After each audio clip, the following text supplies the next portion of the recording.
Hello YouTube, hello Twitch, it is some more Herald of the Mist. It's probably the second part of the demo, and probably the final part, because I believe the developers told me there was about an hour left.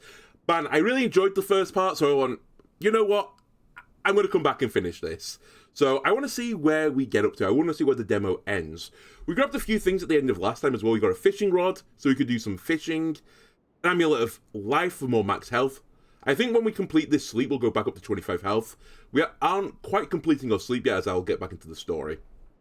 And then, we're pretty low on the old money. I think we came into this at 50 coins at the start of the playthrough, and we now have 2. But we do have some stuff. In fact, my sword, I think, was worth like 30 gold. But I kind of want to keep it because I think it's going to be useful along the way. I'm a bit low on rations, but again, the demo is not too much longer, so maybe I'll get away with having a lack of rations. And then we are apparently a wizard right now. We have the spellbook of Ray and summon lockpick. Very cool. By the way, it's been about 3 days since I played the first part, so the voices I use for the characters, I've almost certainly forgotten, so I apologize if people's voices change between part to part. It's simply my old age in the brain, not working well. Alright, let's get down to business. So we're in Compass, and we went to sleep last night. The creaking of the bed as you shift wakes you up. When you open your eyes, you see the room is still dark, with the candle faintly flickering. It must have only been 2 or 3 hours. The noise of the argument from downstairs has ceased, but when you look at the door, you notice a faint light seeping through from below. Someone must still be awake. Alright, we'll go downstairs and have a look, because the deal with Compass was there's almost like a civil war breaking out between like the peasantry, I guess, and the landowners. So it's kind of like a militia versus a conscripted militia, and they didn't seem to be particularly good from what we've seen of them so far. Rubbing your sleepy eyes, you quietly go downstairs. The chairs arranged in a circular pattern are now empty, except for one. Agnes is sitting there, holding a cup, her eyes fixed on the ground. The large room is dimly lit by a few candles. Through the windows, you can see the dark mist flowing like a river. Couldn't sleep? She slowly turns her head back, glancing at you, standing on the stairs. She raises the cup gently, showing it to you. I can't sleep without a few barrels of this. Care to join? I grab myself a cup of beer. You'll just have to imagine. Cheers. And I sit on one of the chairs. Oh, that's one of the options, sorry. I can also say you enjoy yourself, and I'll go back to my room. No, I'll grab a beer and sit and chat.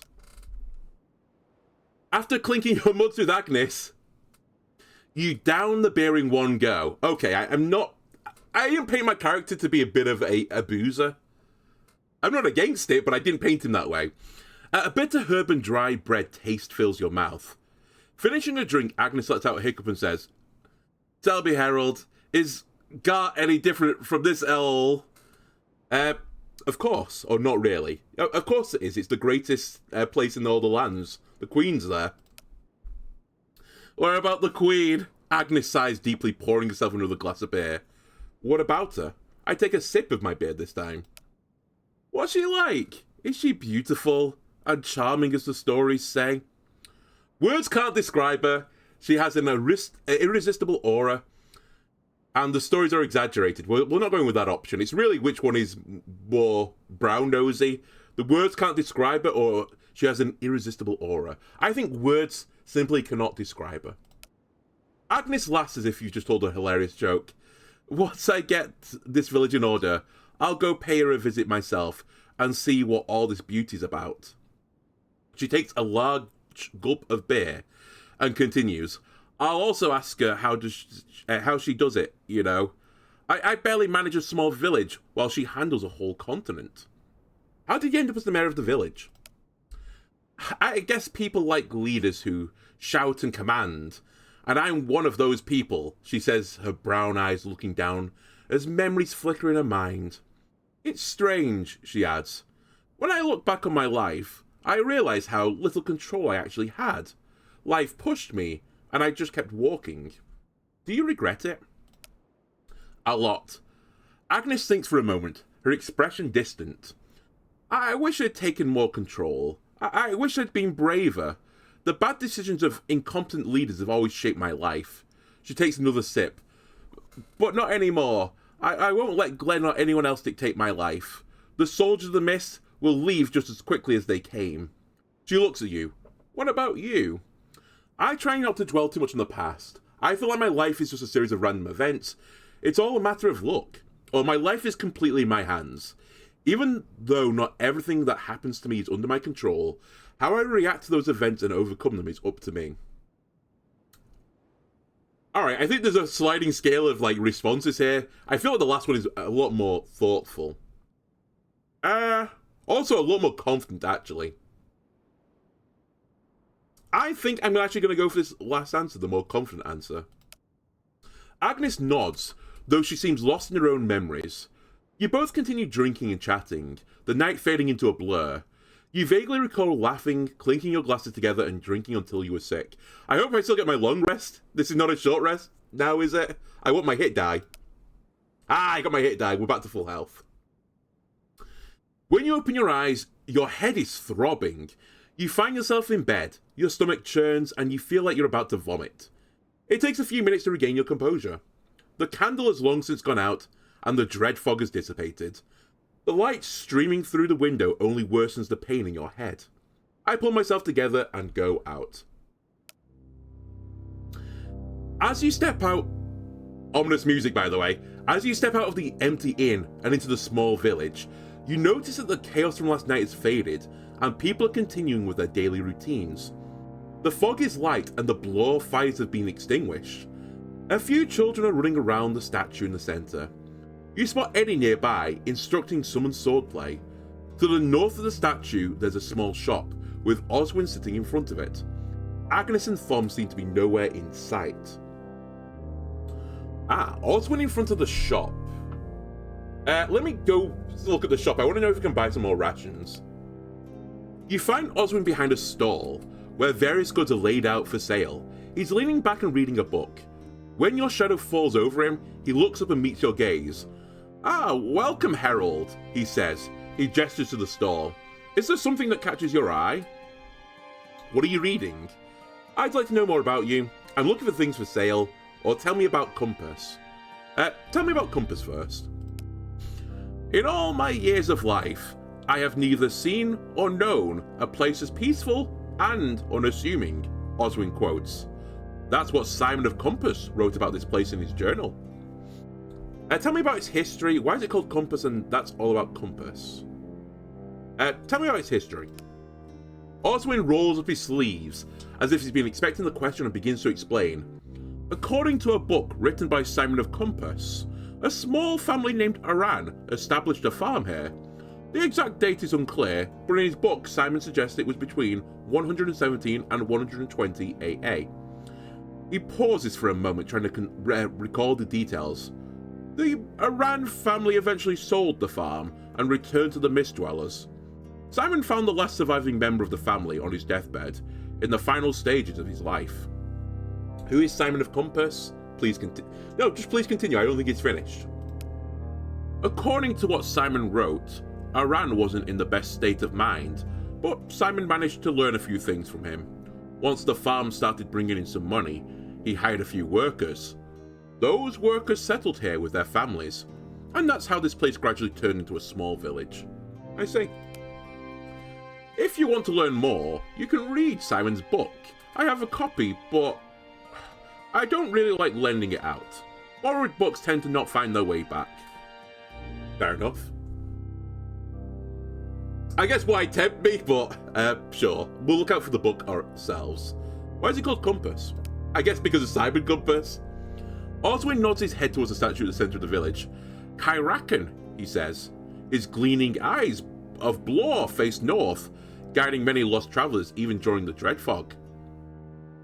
Okay, so I guess Kyrakan called it after Simon of Compass? Sure. And by Simon of Compass I mean Simon Compass. Now Simon of Compass. Whatever. I'll be here if you want to learn more. So I guess I'm going to ask what he's reading, but I guess we know now. Know more about him? Yeah, let's ask more about him. I do enjoy talking about myself, Oswin says, closing the thick book and setting it aside. What would you like to know? You don't seem worried about the Soldiers of the Mist. Because I have complete faith that Agnes will solve the problem. He straightens his posture, relaxing his back. I wish I could do that right now. I haven't seen a problem she hasn't overcome yet. By the way, YouTube, I just realized you don't have the context. I hurt my back doing some power wash simulator IRL, aka I was power washing and I threw out my back, so I have the old man cushion right now supporting my back. I haven't seen a problem she hasn't overcome yet. How do you find yourself out here? Are you and Agnes close? She likes to consult me before making certain decisions, he says with a smile, clearly pleased by the thought. And I share my thoughts as much as I can. Sometimes we just sit and discuss the books we've read for hours. How do you find yourself here? I used to be a merchant in the Mist Dwellers. Owen begins his story. Or even Oswin begins his story. I run a small shop with my partner. Life was busy but good. Oswin exhales deeply, recalling the old days. Then I found out my partner was working behind my back. While I was none the wiser, he was laundering the money of special clients. Of course, I didn't find out until the soldiers caught him, but he was prepared. All the blame fell on me. He tilts his head slightly and continues. Let me be given an honest enemy rather than a false friend, he quotes. Not sure if you've understood the reference he adds. The 10 Pillars of the Sacred Family by Bertio Helmond. What happened then? I ran, Oswin says. By chance, Agnes was in the Mist Dwellers at the time. She used to stop by the shop every time she came by. She used to stop even by the shop every time she came by. That makes more sense. Although we didn't know each other well, we were acquainted. I happened to run into her while I was fleeing and told her everything. She gave me a new life here. Now my dear partner is running the shop alone in the Mist Dwellers. As for me, I'm just minding my own business here. Okay, I'm going to assume it's not in the demo, but if we ever find out his dear partner in the Mist Dwellers, we know he's a liar and a cheat. Aren't you afraid I'll rat you out to the Soldiers of the Mist? Don't you want revenge on your partner? Who are these special clients? Oh, sorry to hear that. Honestly, I'm not going to say you don't want revenge. I don't think that's the type of character I am. And I don't even think I'd never think I'm going to rat them out to the Soldiers of the Mist. I'm an upstanding guy. I'm, the pillar of the Queen. I guess we could ask about the special clients. Sure, I guess we'll ask about the special clients. To be honest, I don't know. But there's no doubt they're wealthy and powerful people. He leans back. Agnes always says it could be Glenn himself. He smiles slightly. Though, to be fair, Agnes blames Glenn for everything bad. Sorry to hear that. Don't worry, my friend. I'm content with my life. Although a betrayal by a friend is heartbreaking, it's not something I'll let ruin my life. That's all I wanted to know. My pleasure. Alright, what have you got for sale? Oh, it's an Amulet of Mana! Oh my god, if only I could make big money. Rations are 3 coins, which is very unfortunate as I've only got 2 coins. I guess we could look at selling some stuff. Like, I've got some lockpicks, but I don't feel like I'm going to need them because I've got a spell called Lockpick. So I'm going to sell my lockpicks. You know what, I'll sell down to 6. Because then if I do need to use an actual lockpick for a lockpicking check, I've got a lockpick for it. Also, I can then buy 2 rations.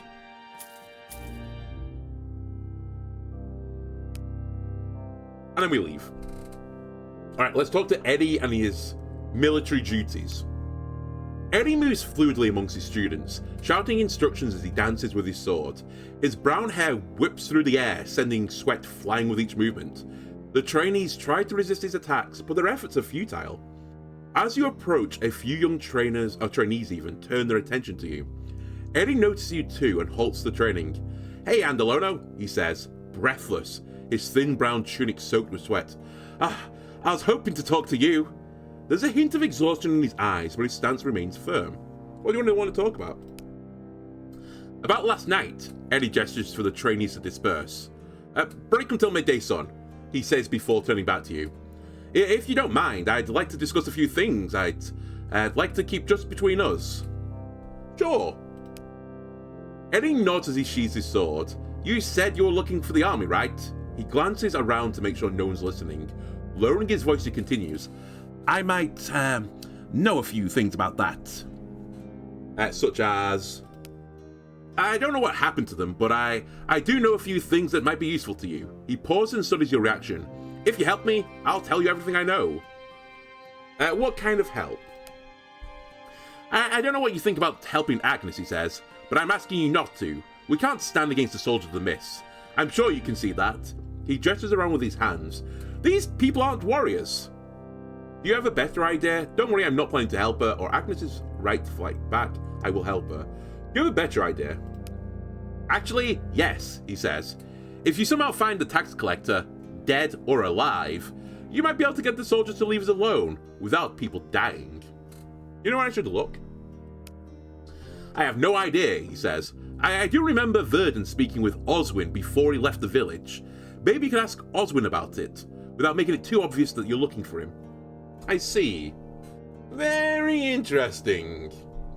He strokes his thin brown beard, lost in thought. Another option is to secretly pay the tax again without Agnes knowing, but they're asking for a lot of money. I'm trying to gather what I can from here and there, but I'm sure I won't have enough in time. How much is the tax? 500 coins, Eddie says, his shoulders slumping. Yeah, I'm not helping you towards that, unfortunately. How much have you collected? I've managed to gather 150 coins, so we still need 350 more, he says, looking at you with an embarrassed expression. I know it's a lot, but it's about the lives of innocent people. Alright, I'll see what I can do, but I'm making absolutely no promises. I'm actually bankrupt right now. Thank you, Andalono. People of Compass are counting on you. Can you teach them how to use a sword? Interesting. I didn't know this was something you were interested in. He raised an eyebrow. Of course I can teach you a few things. For a price. He can teach me cleave or slam. Oh, he can teach me actually like battle abilities. That's really cool. Unfortunately, the big round goose egg of a number isn't going to help me here, so never mind. Also, we're kind of a wizard. As much as I like to be a battle mage, we're definitely more wizard focused right now. I guess we'll inquire, where did you learn to use a sword? At the third corner. I used to beg the military unit every day to train me, Eddie says with a slight smile. Did they charge you 100 coins as well? Since I was too young, they would scold me each time and send me back to my father's glassware shop. Eventually they put me through an intense program just to make me give up. They wanted to break my spirit. He lowers his head, lost in thought. But they underestimated my stupidity! Very good, Eddie. Alright, Eddie, see you around, buddy. He nods and goes back to his training. I guess we'll go back to Oswin again, since I'm now looking for Verdun.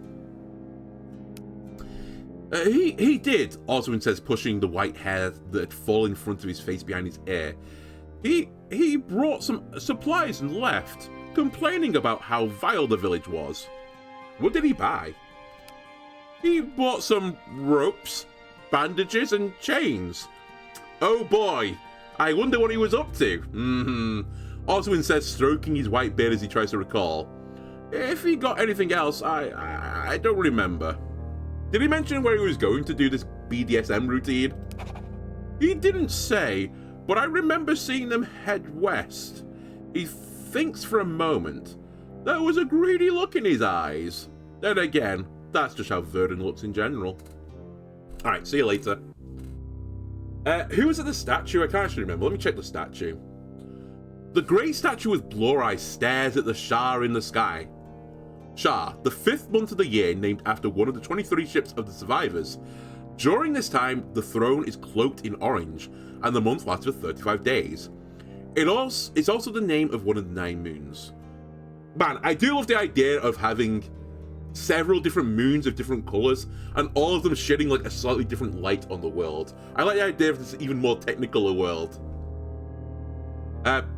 So the great statue with blore eyes stares at the Shah in the sky. Its muscular form is exaggerated with a chest as broad as a bull's. The expression on its face is inscrutable. Is it anger, disappointment, or a mix of both?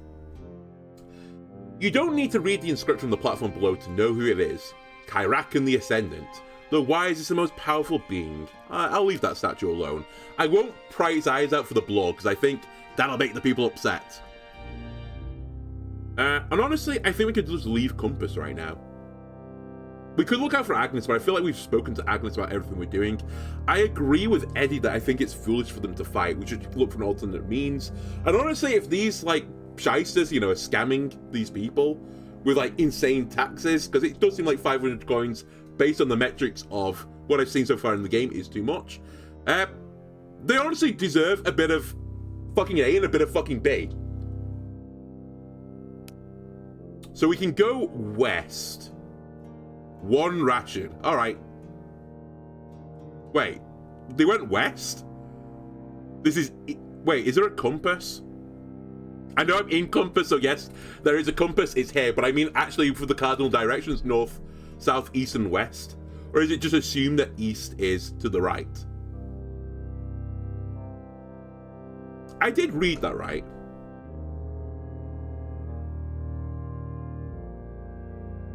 Heading out west of compass.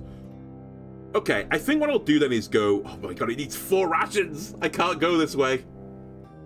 Well, I could, but it would be the end of the line for me. Alright. The Blore Mine. I hope there are some rations here. As you follow the misty western road, the soil beneath your feet gradually hardens into stone, while the trees give way to sparse grass. The morning is still young, and the mist is not too dense. You can see it gently streaming down from the treetops like a slow-moving river. When you reach the end of the path, you find yourself standing before the entrance of a mine. The mine's entrance is guarded by a rotting wooden door. Standing in front of it is a man. With a hammer in one hand and a few nails held between his teeth, he appears to be trying to repair the door. His horse is grazing a little further away, tied to a tree. He doesn't notice your approach at first. The sound of the hammer striking wood echoes faintly in the air. When he catches sight of you from the corner of his eye, he flinches slightly and spits the nails out of his mouth. I greet the man, or what are you doing? I greet him. He returns your greetings with a tense expression. If you've come to enter the mine, you're too late, traveller, he says. Glenn ordered the mine be sealed. You see wooden planks scattered on the ground. It seems the man has only just begun the process of sealing the entrance. Why has Glenn ordered this to be sealed? As far as I know, he says, hiccuping in mid-sentence, the place is crawling with blore walkers, and it isn't safe. He gives you a strange look, especially not for random travellers passing through. Alright, what is a blore walker? A humanoid yet mindless creature. Insert joke here. Embedded in the centre of their forehead is a blore shard, which allows them to see and navigate within the mist. They feed on small animals and are aggressive towards humans. With sharp teeth and powerful arms, they can be incredibly lethal. Hello, alien hedgehog. The mine's abandoned. I need to enter the mine.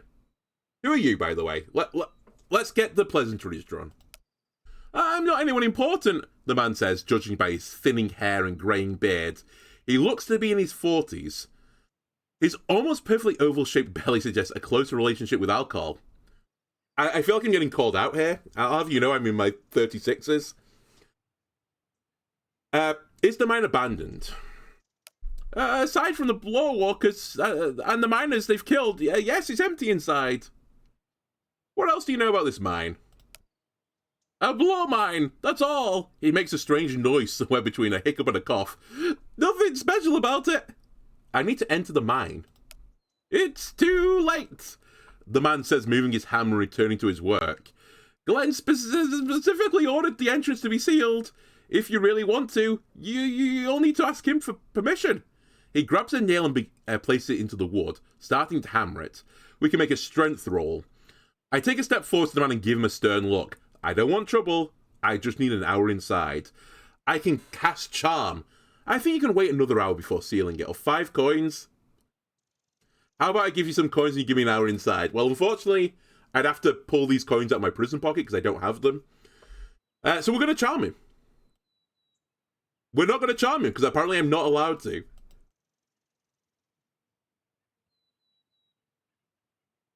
Why am I not allowed to charm this guy?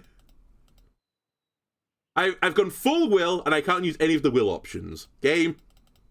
Again, I think the demo is actually out now. It's still early, so there'll be some teething problems here and there, I guess. In which case, I guess we'll roll the 58. Success. The man clears his throat. Come to think of it, I'm not in that much of a hurry. He drops the hammer. But I won't wait more than for an hour. Keep that in mind. Your will's only 2, it requires 4. Oh. I thought it was part of the roll. Okay, fair enough. The man sidesteps to open the mine's entrance. Beyond the wooden door lies a darkness that is anything but inviting. As you step inside, you notice a corridor ahead, and at its far end, a faint orange glow flickers dimly. Clack! The wooden door slams shut behind you, cutting off the light from the outside and plunging you into complete darkness. Spinning around you spot the man's face peering through a small hole in the door. Sorry about this, traveller, he says. There's no way you're making it out of there alive, so be a good sport and hand over all your coin and belongings, and maybe I won't leave you locked in there. Alright, this guy is going to get Mr. A and Mr. B. You've not played this game, so it's what it seems like to be. I thought the strength one had a 7 next to it, though. I thought that roll was just simply the number I had to get after rolling 2 d6s and above, rather than the actual limit. But maybe I'm misreading it. Maybe there's like 2 numbers. One of them is the check you have to make and the number that you have to have before you can make the check. Anyway, how do I know you'll keep your word? I'll find another exit, then I'll come after you. Be ready. I'm going to find another exit, and then I'm going to come after you, buddy. You better be ready. The man begins to laugh, though his laughter is interrupted by a hiccup. Good luck. Let's see how long it takes for you to change your mind. I'll give you an hour. If you don't cooperate by then, I'll seal this place up and leave. Oh, and one more thing, he adds as if just it's occurred to him. There's no other way out of the mine. I guess we're diving into the dark mine. You move towards the faint glow at the end of the dark corridor. The passage curves to the right, opening into a wide chamber. The ceiling rises nearly 5 meters above you, covered in a faintly glowing blore that casts a dim light across the room. Leaning against the walls are broken wooden ladders. At the far end of the room, you notice some kind of wooden structure. To your right, another corridor leads deeper into the mine. There's a strange smell of burning in the air, and everything feels unnervingly still, as if frozen in time. I check out the wooden structure, I follow the corridor on the right, I return to the entrance. Check out the wooden structure. I would actually like to take the blore on the walls, but I guess I'm not allowed to. It seems like a lift system operated by ropes and wooden columns. The gap on the ground extends into darkness, with the platform likely located on a lower level. On both sides of the mechanism are rotating wheels used to move the platform. Okay, so this is something I can't do on my own. I need someone to actually operate it for me. I guess we can try to rotate the wheels. Despite pushing with all your might, it barely budges, only creaking in protest. When you look down into the void, you can just barely make out the platform below. If you jump, it might hurt like hell, but you'll survive. Probably. So yeah, Dex roll 12 at 3%. I jump down, then roll to avoid damage. Dex roll 10, I hold onto the rope of the mechanism and climb down. Dex roll 7, I use my own rope to climb down. So it requires rope, which is why I can't do this check, or I check out the chamber again. Now, why would I not do the second one? I mean, I guess we'll check the chamber again, because I'm not going to take my chances of, I'm going to jump over a chasm for a 17% chance or a 3% chance. That seems not very smart. So yeah, to get back to the skill checks as before, I believe this is Dex roll and DC is 12 on it, which means with 2 d6s I have to get a 12 or higher, aka I have to roll double 6, which I think will equate to a 3% chance. But I didn't check the other one properly. Maybe it was like, you have to have this limit before you can start it. Anyway, we'll check out the chamber again. And then we'll go to the corridor on the right, I suppose. You walk down the narrow corridor. It gets tighter and tighter as you move along. Honestly, one of my great nightmares. Part of the reason why I don't do caving or potholing, I hate the idea of being in like these enclosed space in the earth where, let's be frank, if you get stuck, you're fucked. That's it. That's the end of your life. It feels like an ultra miserable way to go out. I'd rather avoid it. Anyway, the air inside of the mine feels as though it's slowly thinning. No matter how deep you try to breathe, it's never enough. Eventually you reach a small opening, and you're met with a terrible stench and a dead body. Lying against the wall, a pickaxe is lodged in the man's skull. The opening leads into another corridor. I could just call him back up. Yeah, true. Now I've got this pickaxe. Is it an iron one? Well, we're going to take the pickaxe. That's for certainty. You grip the pickaxe with both hands and pull it free from the poor miner's skull. Its blade coated in its dried blood. The sound it makes as it comes loose churns your stomach. We'll check the body as well, because I'm kind of like requiring some rations. But maybe not the best idea to get the rations off the dead person who, you know, who knows how long they've been here. But, you know, needs must. I have to be able to get back from this mine at some point, so... yeah, we'll check out the body. The nearly skeletal body must have been dead for at least 2 weeks. There's nothing useful in its pockets, but tucked under its arm is a small note. It reads, Glenn, I apologise for the delay in reporting back. I'm sure you sent someone after me. Worried, but I'm fine, don't worry. However, that doesn't mean everything is going smoothly. Quite the opposite. You won't believe what I have to say. The note is written in elegant handwriting. It's hard to believe it belongs to a miner. I continue reading. The reports we received were all true. Let me start with that. The miners really did discover a talking blore walker. Witnessing a creature we assumed to be mindless speak. I must say, it was an interesting experience. So interesting, in fact, that I began studying it immediately, and it only occurred to me to write to you once everything went wrong. The note ends there. Okay, I guess we keep following the corridor then. You press deeper into the mine. The corridor soon widens into another chamber, smaller than the last, and once again, you're greeted by a corpse. Slumped against the wall directly opposite you, the body's head hangs limply to one side, frozen. There is something that faintly glows in its hand. The dim light barely reaches beyond its hand, casting weak shadows across the space. I'm a bit concerned this is the blore walker, considering I guess it said the shard was in the head, right? So, alright, I'll bite. I mean, I have to bite, I guess. You approach the body with silent steps, leaning in to examine a glowing orange stone in its hand, a small lump of blore. You also find a rope several meters long, strong enough to support the weight of a person. There's no obvious sign of what caused the death. When you nudge the body gently, it topples to the side, revealing a narrow tunnel behind it, just large enough for a dog to squeeze through. Well, that's okay. Well, here's the problem right now I've got. I definitely need to take this rope, because I might need to go down. I would like the blore. Oh, the rope goes somewhere else? Huge. We'll take both then. I guess we'll check out the tunnel. I'll stick my head in the dog-sized tunnel. The tunnel is narrow, but just wide enough for you to crawl through. However, it's pitch dark, and if it narrows further ahead, turning back could become nearly impossible.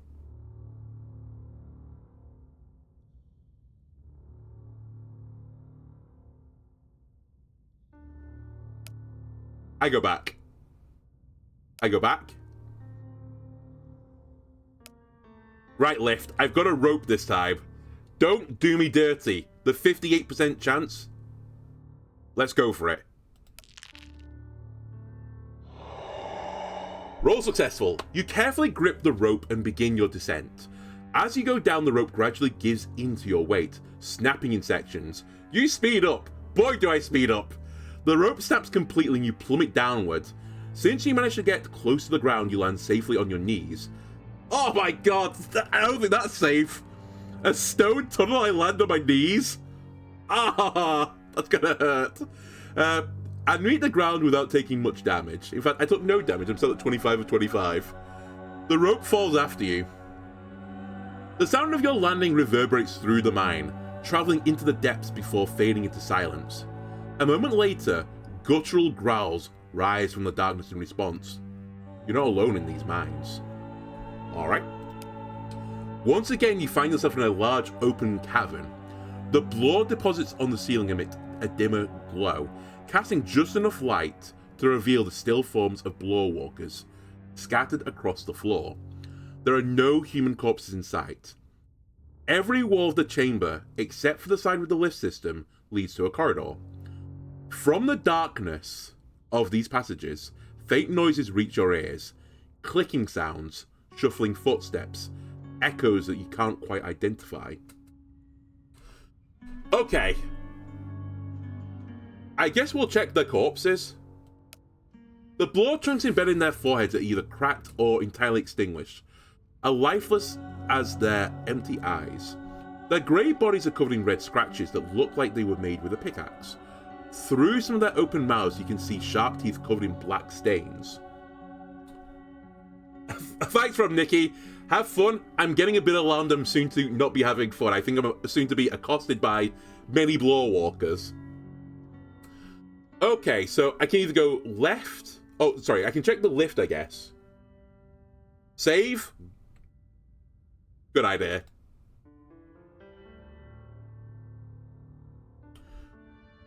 I guess we can check the lift again. Maybe the thing that was causing it to be blocked is on this side. Several of the ropes hanging up to the wooden platform, large enough to fit 4 or 5 people, are snapped.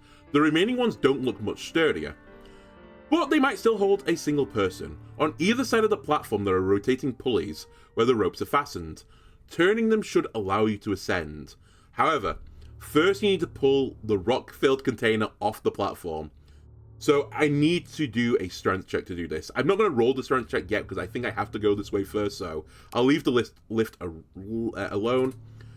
And boy, do I not know where to go right now. I'd like to have a bit more of a tell where the growling came from. It feels like eeny, meeny, miny, mo.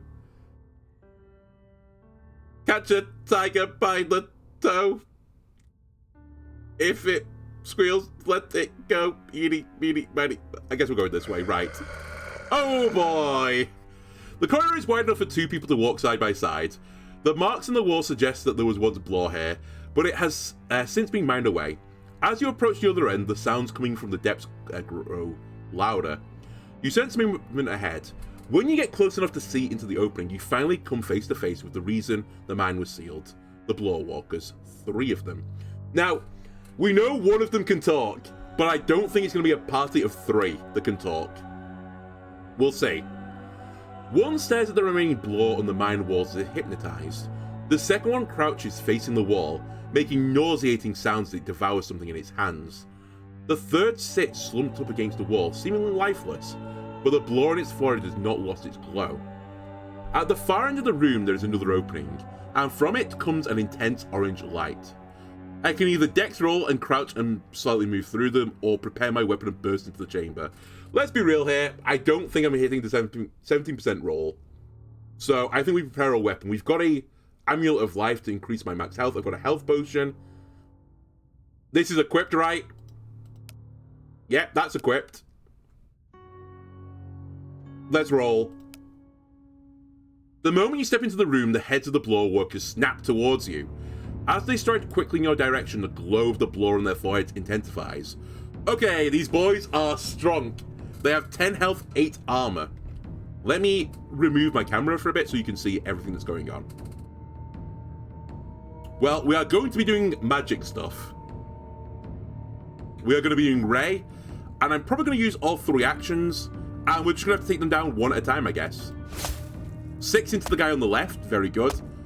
Oh my god, I'm glad I've got this Super Stone 5 million.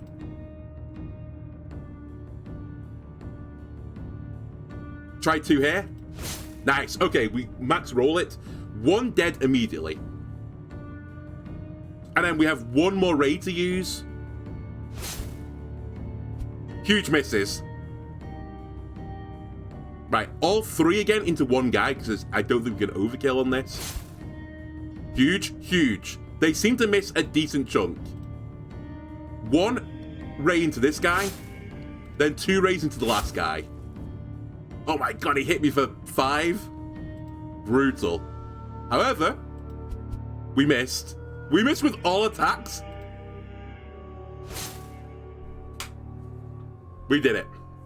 Blore me, blore me, blore me.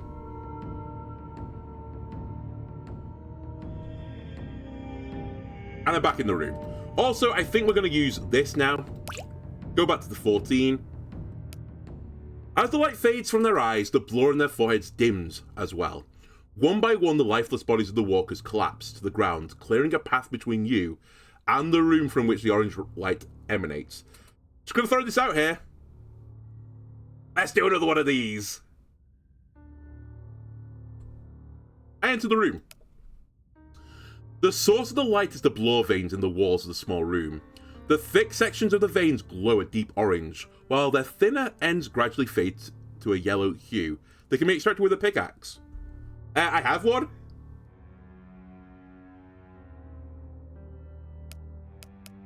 Use. Oh, okay. You grip the pickaxe and begin extracting blore veins from the wall.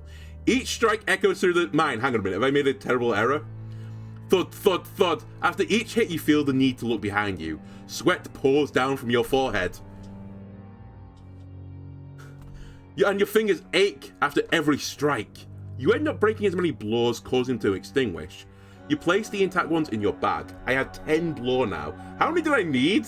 I don't feel like it was 10, but either way, that's some economy, baby. I return to the room filled with the lifeless bodies of the blore walkers. Okay, so we've gone back to the main area now. Alright, we need to be very careful, as I can't really afford to get into another battle now. Also, for no particular reason, let's have another one of these. We'll go ahead.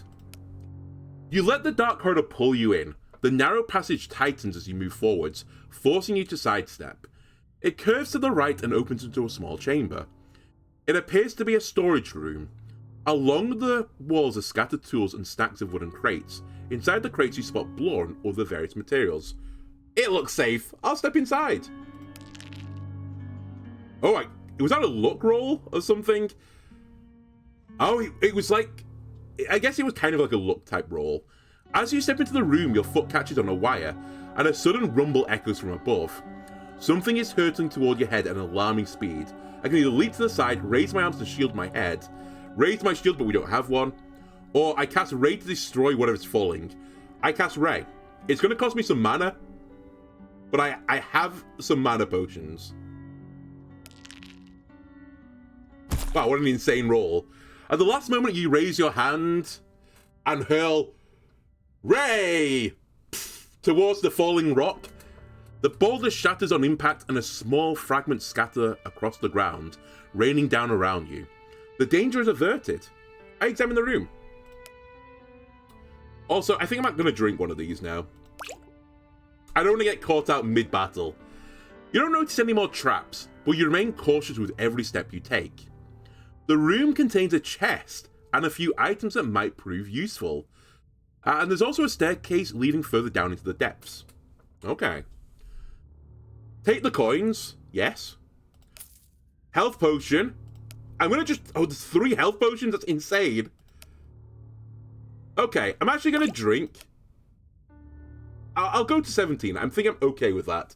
I felt like 14 was still a bit low, but 17 should be okay. Let's check out the chest.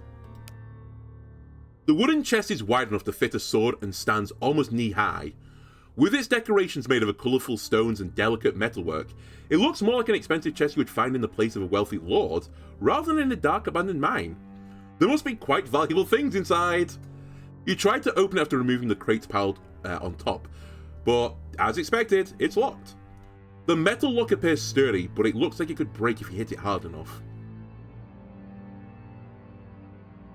I have summon lockpick. Oh, is that not the same as unlock?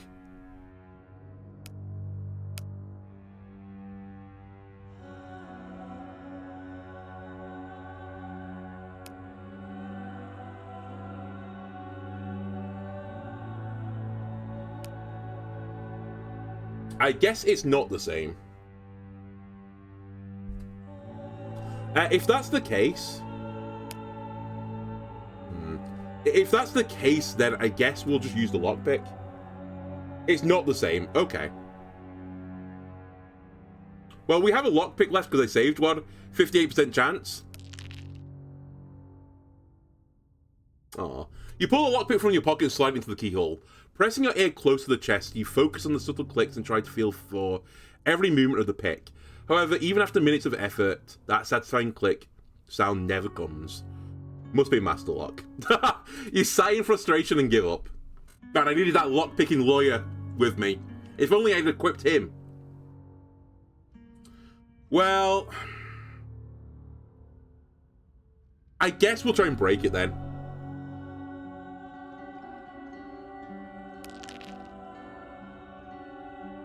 Okay, we're fine. I summoned lockpick though. Oh, so okay. So to use the lockpick check, if I didn't have a lockpick, then I could have used it. I see. You slam your weapon onto the lock as if it were a thief who had stolen your money. Although it doesn't open in the first few attempts, you can feel it weaken. By the 30th try, it can no longer resist your persistence and finally gives in. Again, probably made a lot of noise.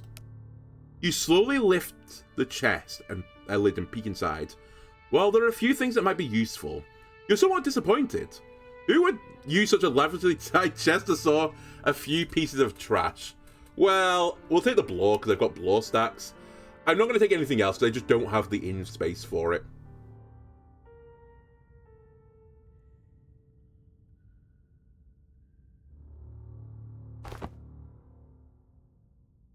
Yeah, I just don't have the in space for it. Alright, down the stairs we go.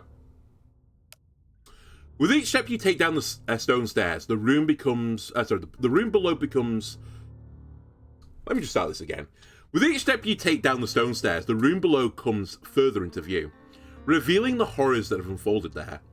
The wide chamber is filled with human corpses scattered in every direction. The ceiling stretches high, beyond what your eyes can see. Right in front of you, a wall formed by shifting waves of mist blocks the entrance, which wide enough for 2 wagons to pass through. The wall shines bright, illuminating the whole chamber. I'll take some slow steps. The mist forming the wall shifts slowly. Okay, I understand what you mean. Okay, the mist forming the wall that's in front of me is shifting slowly, drifting in various directions. At the very center of the wall, suspended by swirling mist, is a blore walker, with its arms and legs spread wide. However, the light on its forehead is not the usual orange, it glows a deep purple. I'm going to assume this is the intelligent one. To the far left of the room lies a wide-mouthed chasm. Its edges, like the rest of the chamber, are surrounded by lifeless bodies. Come, says a voice, deep and resonant. At first it feels as if the mind itself has spoken. Then you notice the eyes of the walker within the mist wall slowly open, locking onto you. Approach. It commands, its voice echoing through the mine. I approach the mist wall, I check out the chasm, I look around the room, I go back to the storage room. I'll approach. You cautiously approach the mist wall. The walker, trapped within the swirling mist, watches you with weary, ancient eyes. It lets out a deep rumbling sound. Good. It says, good. You. Not him. Him? What the hell are you? We'll go with him. Alien Hedgehog, this game is like a text-based, like, dark fantasy type game where, choices matter. Similar to something like the Road Warden. The scholar, the walker says, its eyes barely staying open, caused all. Its gaze shifts to the room filled with carnage. What the hell are you? Glory, they called. He says, likely referring to the miners. How do you talk? Why is the blore on your forehead purple? What happened here? You know what? The pressing question is, why is this room filled with corpses? What happened? They descended into the depths, Blore recounts. Saw the truth. They divided, shattered. Okay, why have you got a purple blore? Corrupted, Blore mutters. The scholar did. Every time the scholar is mentioned, his face twists with anger. I don't need to know how you talk. What's behind the mist wall? The truth. Blore says, his voice cracking. Must remain hidden. But I can't endure. Please. Help. What truth? Must remain hidden. Blore groans as if in pain. The ground beneath your feet trembles. How can I help? Take it, he says, directing his gaze upward. He's referring to the blore on his forehead. To the scholar's chamber. To the other mist barrier. Save Blore. The mist wall tightens and darkens around Blore. He screams in pain. Why did the scholar imprison you? What happens if I take the blore?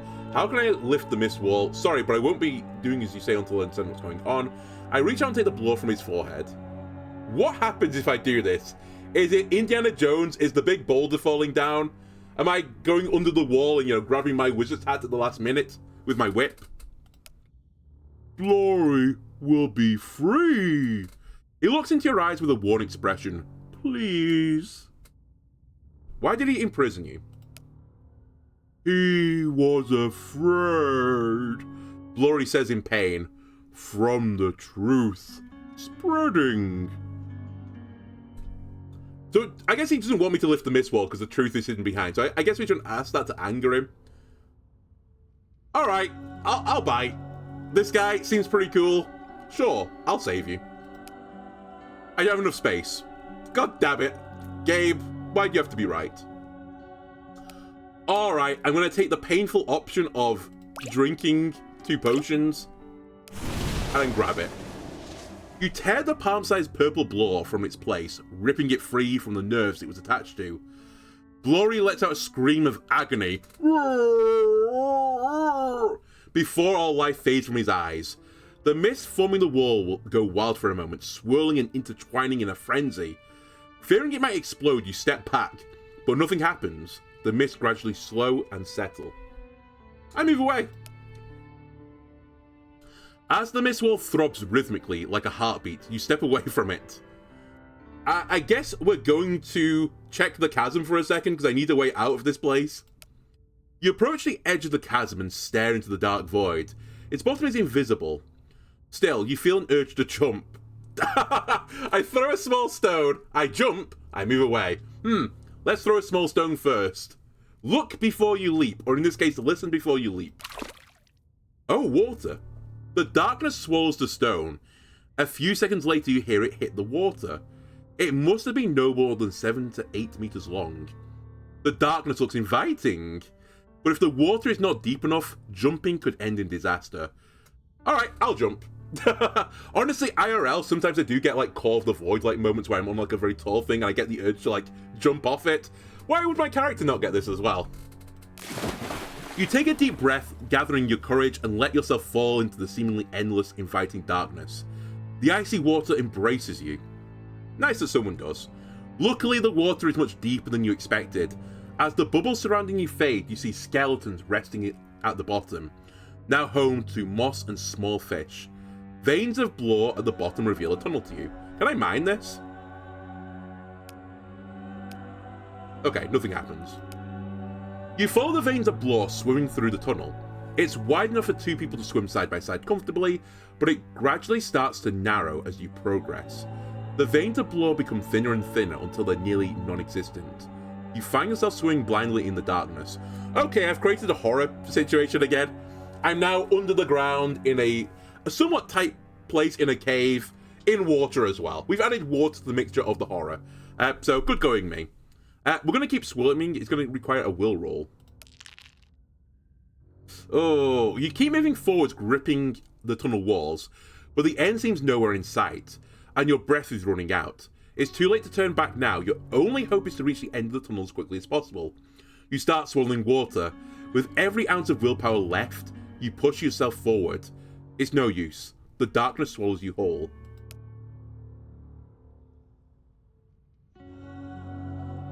When you open your eyes, coughing and drenched, you find yourself staring up at the sky.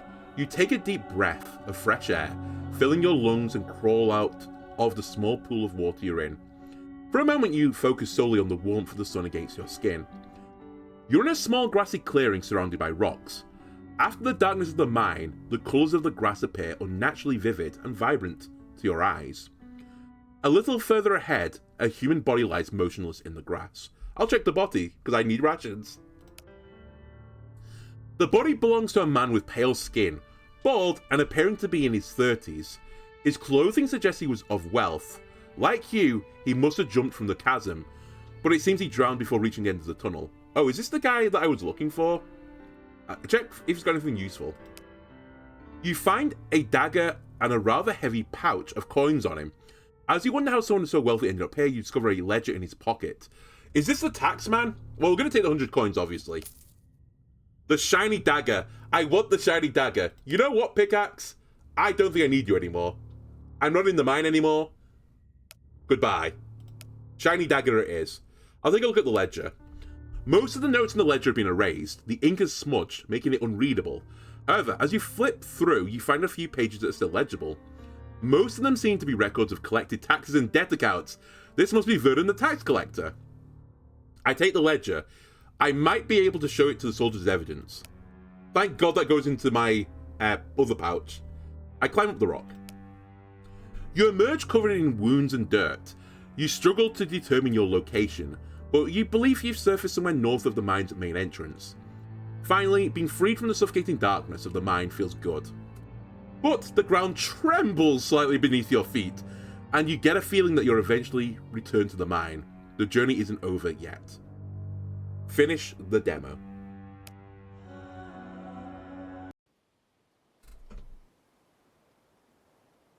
Cinema. Man. Really, really good demo. Really cool game. I'm looking forward to the full release. I somehow didn't manage to die again. After that first fight where I was figuring out the combat. After then, no dying. Only great choices. Yeah. This is the demo for Herald of the Mists. The demo should be out right now, I believe. And I'm looking forward to hearing when the full release of the game comes out. Anyway, YouTube, if you enjoyed this, why not leave a like, comment, subscribe. Everything helps me out. I'll see you next time. Bye.